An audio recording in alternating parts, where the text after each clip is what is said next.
Hello, everybody. Mike Welsch coming to you from Churchill Downs with the Daily Racing Form Kentucky Derby Clock Report, brought to you by Spendthrift Farm, the home of Into Mischief, the sire of the last two Kentucky Derby winners. And as you can tell by my attire, the temperatures have changed drastically here since we last got together yesterday. It was 80 yesterday afternoon. It was 45 when I arrived at the track here for training this morning, and I think the weather's going to stay cool for the next couple of days. Today, a relatively quiet day on the Kentucky Derby and Kentucky Oaks front.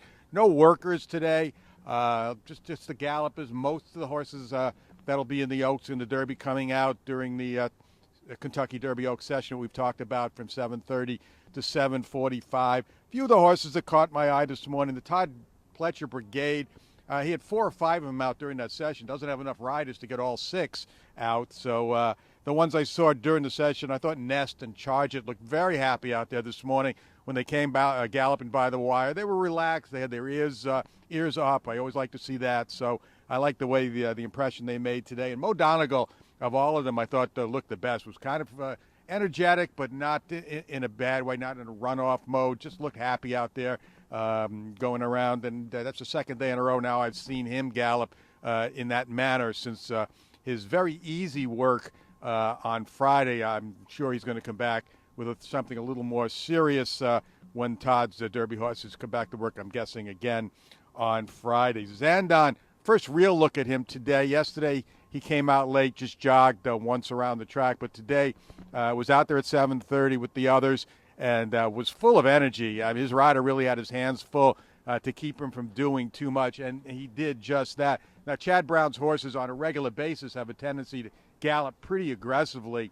There are times when you're upstairs clocking horses and Chad's horses are out there galloping. Sometimes you're inclined to hit the watch because they're going so quick it looks like they're ready to work and break off. But not so. Zandon was just a happy, energetic horse today. I like what I saw from him coming off that big work on Saturday and eagerly looking forward to his one and only local work here prior to the Derby. Smile Happy, we talked about how he got hot during his work Saturday, got warm again galloping yesterday. But with the cold temperatures today, no signs of that this morning. I actually thought he looked a little better today going around there in routine gallop. Zozos, I thought he was very strong this morning. And the one thing we mentioned about him is how he's had his head cocked in toward the grandstand coming down the stretch during his works. And when I saw him gallop yesterday, today, head was straight as an arrow. He looked very good out there today. And then the one horse we've talked a lot about, and we're going to talk about him again today, is Crown Pride.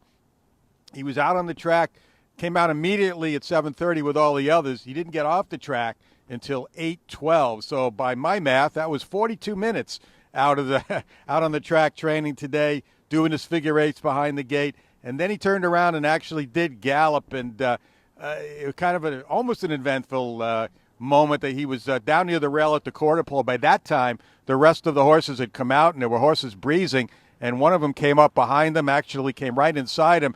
And when that happened, Crown Pride kind of grabbed the bit and tried to go with him down the stretch. So it was kind of an impromptu 2-minute lick or better for Crown Pride today. Now, he is scheduled to work tomorrow unless they have reservations after he did a little more than they expected today. But I doubt that. And, again, I loved what I saw from him the other day. And he is expected not only to breeze tomorrow, but they tell me on Sunday and maybe next Wednesday a blowout as well. So no punches being pulled with Crown Pride. They like to let them do their thing in the morning and do it for a long time. And I like to see that. You know, you like horses that get out of the stall. It's good for them to be out as long as they can. Now, outfits that have big, 40 horses or a lot of horses, it's hard for them to do that. But Crown Pride's one and only one here, so they could take whatever time they need with him, and he seems to enjoy that.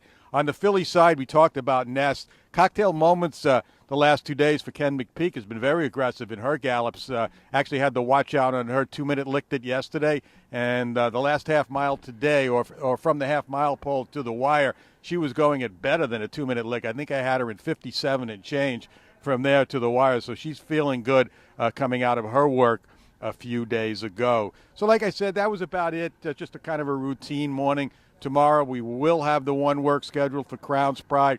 Then Thursday, I think we're going to see some of the fillies for the Oaks get in their final works, and then Friday, Saturday, Sunday, obviously, it's going to be a big weekend here. A lot of horses we're really looking forward to seeing their final Derby preps and Oak preps as well. So keep it right here, the best coverage of 2022 Kentucky Derby and Kentucky Oaks right here at DRF.com.